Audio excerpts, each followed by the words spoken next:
This is INCRadio DCEM 954, the voice of truth, the official radio station of the Church of Christ or Iglesia ni Cristo.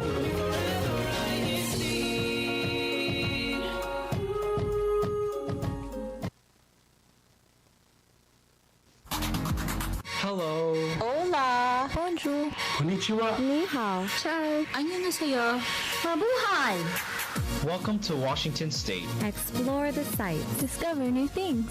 Appreciate the arts, music, and food. Travel to new places. Meet the people. Make new friends. In other words, come home with us. Come home with us. This is INCRadio Seattle, Washington.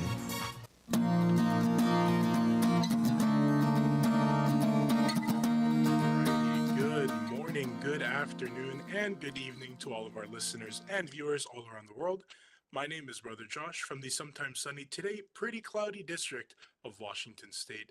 Thank you all for joining us this afternoon for a very fun topic for us today. Our guest today will be Sister Genesis. So go ahead, Sister Genesis, go ahead and introduce yourself and give any shout outs if you have any at this time. Hi, my name is Sister Genesis Navasca-Membrado. I'm a registered dietitian in the state of Washington. I'm also the assistant choir leader of the locale of Everett. Nice to meet you. Yay! There we go, Sister Genesis. All right. So before we begin with our topic today, if you didn't catch that, Sister Genesis is a dietitian, so we will be talking about nutrition today. But before we get into our topic, of course, we have our YouTube question of the day, and that is, how do you maintain a healthy diet? Or what changes do you want to make to achieve a healthier diet? So one more time, how do you maintain a healthy diet? Or what changes do you want to make to achieve a healthier diet? And of course, through the course of our topic today, you may even get your answer there at the end, once we get a little bit more from Sister Genesis. All right. So if you're already watching here through YouTube, don't forget to subscribe and click the bell icon so that way you stay up to date with not only our broadcast here in Seattle, the Seattle satellite, but all of our other wonderful satellites through our YouTube channel. So let us begin. First, Sister Genesis, how long have you worked as a dietitian? I worked as a dietitian for almost 5 years now. Wow, and how did you get into this, get into being a dietitian? I've always loved food.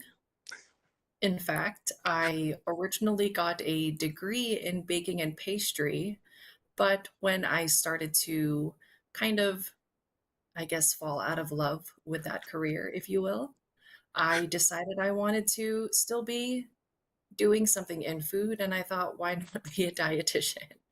I also have an extensive family history of diabetes and heart disease. So I was also interested in how our medical field goes about treating those chronic illnesses and I guess kind of extend the love to my family.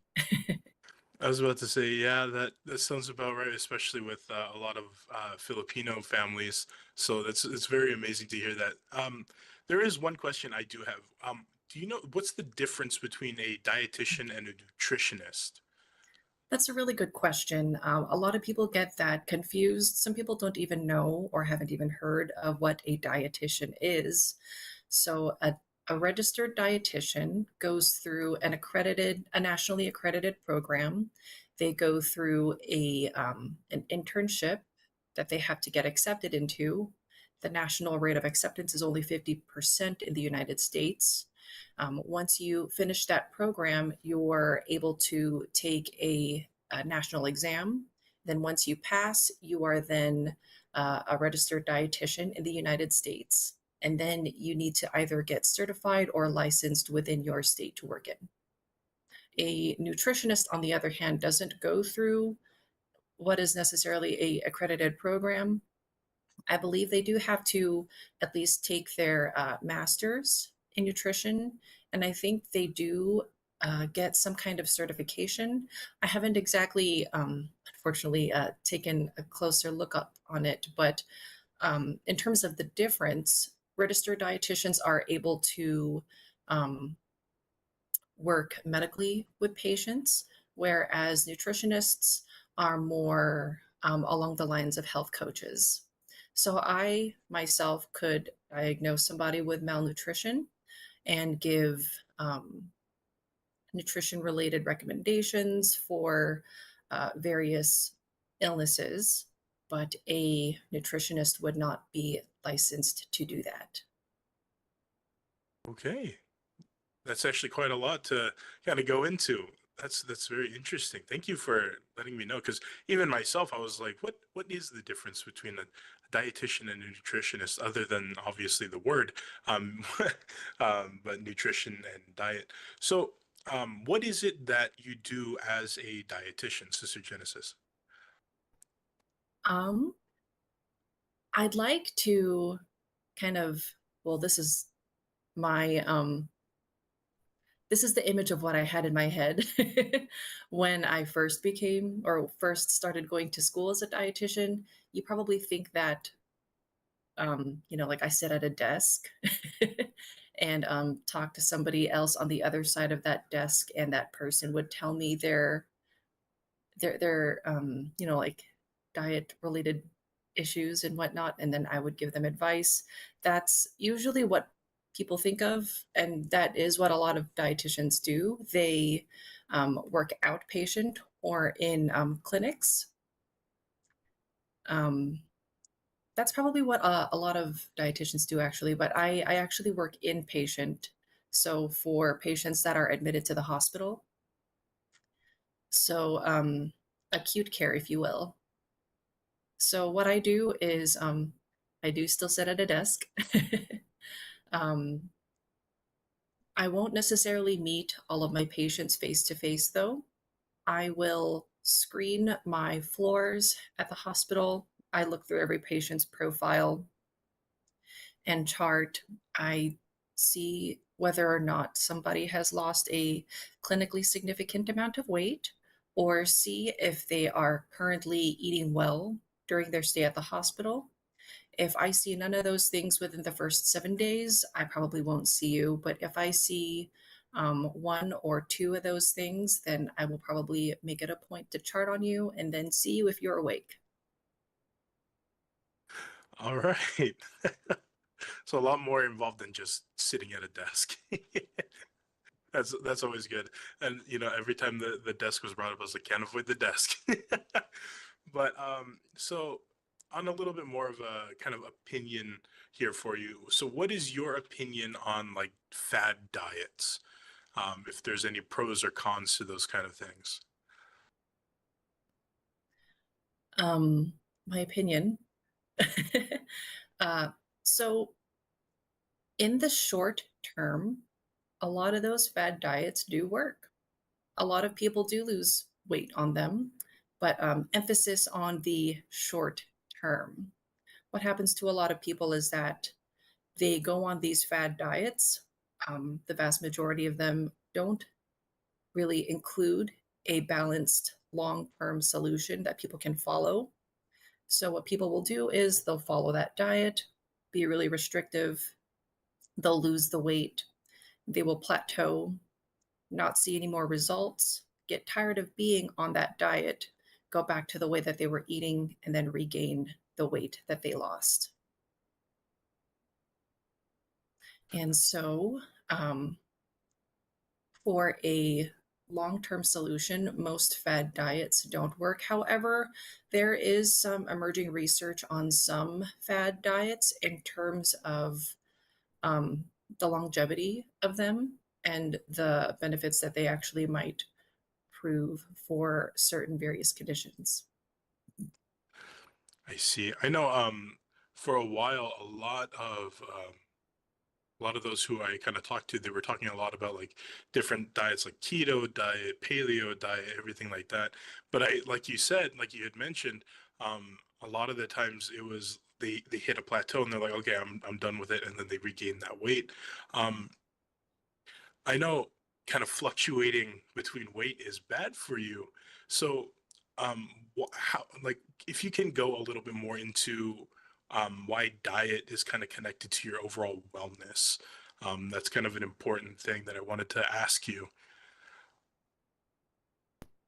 Yes, diet does play a major factor in overall wellness. I did want to touch upon what you said earlier, though, about people losing weight and then regaining it back, and how it's not good for you. It's actually better for you to stay at a consistent higher weight than it is to um, what we call yo-yo between going up and down and up and down. Your body wants to stay within its normal state or homeostasis, if you will.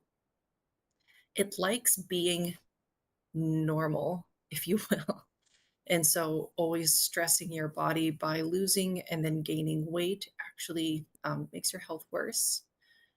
In terms of overall wellness, um, what you eat can kind of make or break your day. If you're not eating enough fiber in your day or on a daily basis, some people get discomfort. They might not be having regular bowel movements if you're not drinking enough water. Some people can get more dehydrated. And if you're not eating a generally balanced diet, some people can actually develop nutritional deficiencies. Let's say if you're eating like, mostly like packaged foods or junk food, if you will, they lack a lot of vitamins and minerals. However, I feel like more and more nowadays, a lot of the packaged things are being more fortified. So that's being a lot less common than nutritional deficiencies, but that doesn't necessarily mean that those things are good for you. I see. Sorry if you saw me kind of smile a little bit there. I just saw a comment from Brother Von Torres kind of responding to our question earlier. He said, "My diet is seafood, SEE. Whatever I see that I like, I eat, but always in proportions. Too much of anything is not good. Balance is key." What do you think about that, Sister Genesis? Yes, I agree with that statement. Balance is key. Too much of a good thing is uh, too much, if you will. I feel like in our country or like the American mindset of health, once we hear that something is good for our health, we go from 0 to 100 on it. And that's not always a good thing. I heard the story one time of when juicing used to be more of a trend, that somebody drank so much juice that they put themselves into kidney failure. No. So too much of a lot of a good thing all at once is not a good thing. But at the same time, eating and choosing good and healthy foods is, good, but, keep things in proportion. So, about proportions, is there like one specific proportion that's kind of a general one size fits all, or is it kind of a per person basis, would you say? Um, I would say that it's very individualized. Yes, there are um, general things that we could possibly say uh, about eating that would apply to most people, but you never know what like chronic conditions or illnesses somebody might have. Somebody might be more active than others. So the amount of protein or carbs or certain micronutrients that you might need really does vary from person to person, which is why if you do have any questions, then you should see your registered dietitian. There we go. And we know, at least here in Everett and in our, the District of Washington State, you know of at least one now for those who are watching and or listening, Sister Genesis. There we go. Another comment from Brother Anthony. I'm trying to include more vegetables in my diet to answer our question of what changes they're trying to make. And another one from Sister Riza Gilmore, hashtag Everett. Personally, it's been a challenge to stay consistent with healthier meals. However, I find working out fun. And in time, body will tell me what wholesome foods to eat. And I know this kind of goes into our next little big talking point that I wanted to ask is kind of like advice that you have for those who are starting to take their diet seriously. So, what kind of advice would you give?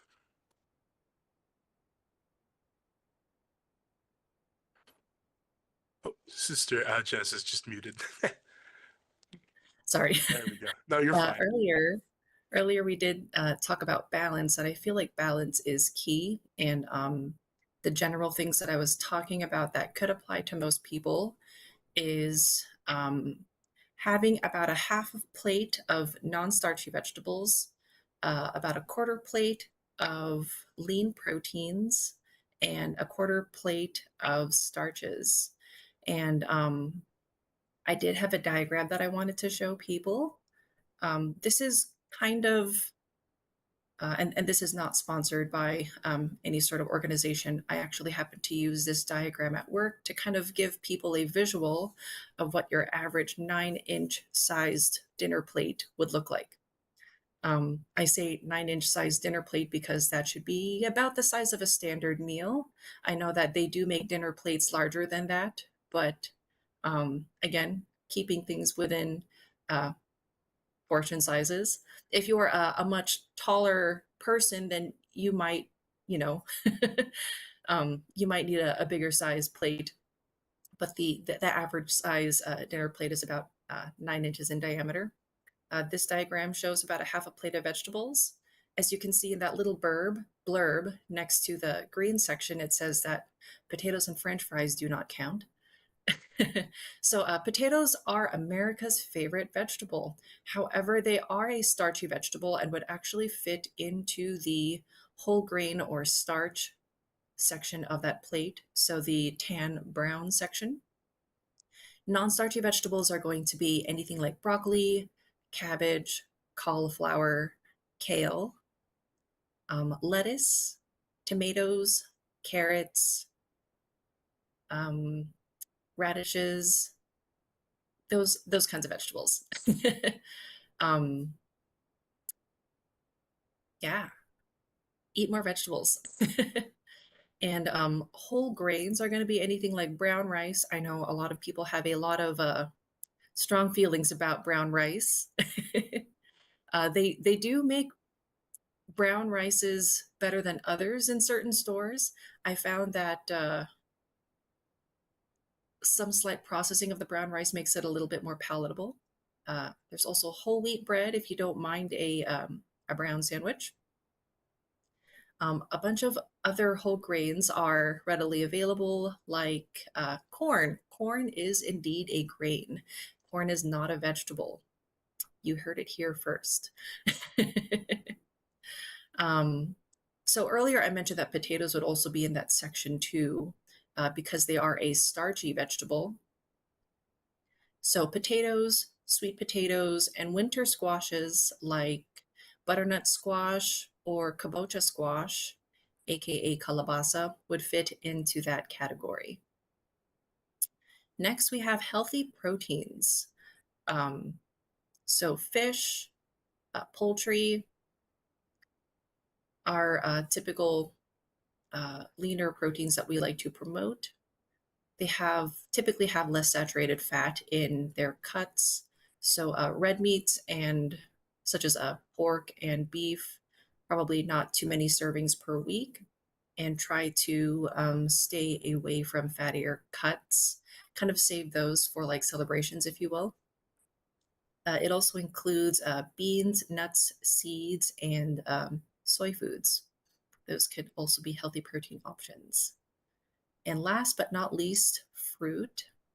You might notice that there is not a dessert section on this diagram. I did notice that like right away. I was like, oh, there's no dessert section on that. Interesting. Yes. So fruit, if you crave something sweet, is a great option to kind of satisfy your sweet tooth. Have your favorite fruit at the table side and snack on that for something sweet. I mean, fruits and vegetables have so many vitamins and minerals that are necessary for good health, even hair and skin, zinc, vitamin C, vitamin A. All those things are important for immune health as well. And not to mention fiber. The average American diet is very deficient in fiber. Adding more to your day can probably help you be a little bit more regular as well.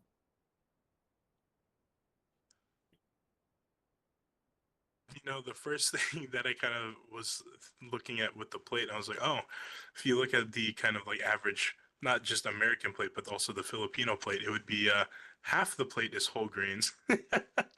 Or not even whole grains, it's white rice. White rice, exactly. It's white rice, not even whole grains. It's just white rice, and then maybe some vegetables, and then the protein. Maybe not even the healthy protein either. Yes, a lot of pork belly. Well, yeah, it's really interesting to see, kind of if you were to, for all of our viewers out there, to kind of compare already, if you were to look at the plate and kind of compare already just now, thinking about how you're eating and kind of applying that. I know I'm doing it myself as Sister Genesis is talking about all of these options for each section. So it's very, very fun. And, thank you, Sister Genesis, for sharing this. There's another, yeah, there's another comment here from Sister Riza Gilmore. Brown rice, we like to mix that in with white rice, whether that's 75% to 25 or 50-50, etc. It's a great way to ease into eating brown rice. Yeah, definitely. All right. Especially with the kids. Yes, I would imagine so. So, thank you, Sister Genesis, for sharing with us today. I know myself, included with all of our other listeners and viewers, learned a lot today. It was a very informative topic for us, and definitely going to start implementing a lot of these, balancing my plate here before you start eating. So, once again, thank you, Sister Genesis, for coming on with us today. Thank you for having me. All right. And without further ado, we're going to go to our next section with Sister Hazel, Mom, for our CFO in action. So take it away, Sister Hazel. Hello, everyone. This is Sister Hazel Valdez from the local of Everett, but I'm currently in Cookeville, Washington. It's overcast here and it's so windy. That's why I'm trying to stay indoor. And I would like to thank Sister Genesis for that insightful conversation, because I myself is a diabetic and I was just hospitalized recently and I saw a dietitian. If I follow it, sometimes I forget, and it's kind of a reminder for me to check my notes again on what I can and cannot eat or lessen what. But so far, I've lessened my rice intake. It's really, really tough to do. Anyway, so the past activity we had um, uh, all choir member gathering in Seattle last week, March 2nd. And tomorrow will be our all officers meeting in Seattle at 6 p.m. And also, please do not forget to turn our timepieces tomorrow. We're going to spring forward because you're going to be late if you forget. So just a reminder, an hour ahead.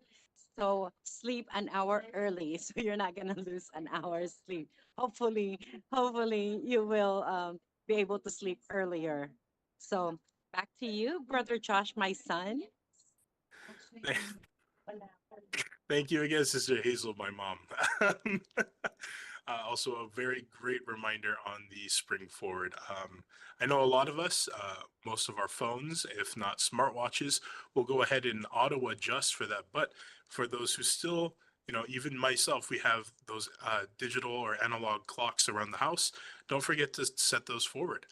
We're going to go ahead and go into our hidden treasures. So, Kuyatek, if you could pull that up. Thank you so much, bro. This is Brother Marlon Tuduran from the local of Tacoma, Washington, and we would like to show you today's hidden treasure, which is Point Ruston.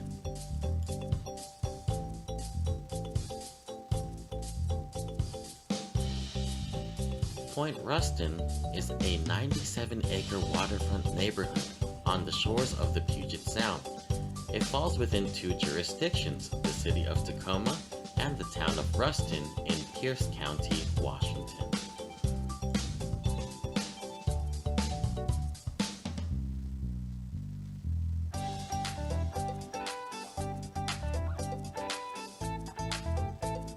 Point Ruston is a distinctly Northwest community, and it combines urban living, shopping, dining, entertainment, and recreation along nearly a mile of Commencement Bay shoreline. Originally a smelter site in the 1800s, development of the waterfront area began in 2007. Alright, that's all for today. Thank you for tuning in to INCRadio Seattle, and I'll see you later.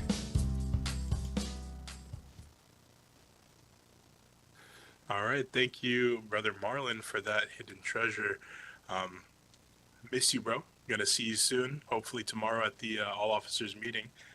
There we go. So, wow, time has passed so fast. Sometimes I forget that our show is only 30 minutes long now. We are coming to a close for our broadcast this afternoon. But before we do, just a quick reminder that next week we'll be going into talking about skincare. So if you'd like to learn a little bit more about skincare or start to take a little bit better care of your complexion, go ahead and join us next week, next Saturday, and we'll be discussing that with all of you. So before we go, we have our ways to tune in, which of course we have here through our YouTube channel, and that is the INCRadio DZEM 954. Once again, don't forget to subscribe and click the bell icon so that way you're up to date with all of our satellites, not just here in Seattle, but all of them all around the world. They are fantastic. Not only do we have the YouTube channel, but we also have the INCradio.org.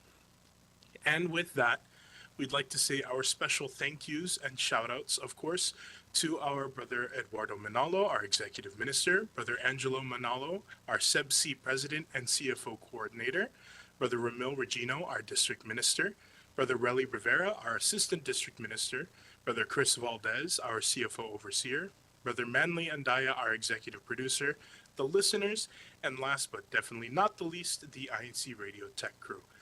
We like to say thank you to each and every single one of you for continuing to show love and support for not only the Seattle satellite, but all of our other satellites all around the world. And with that, from INCRadio Seattle, we will see you later.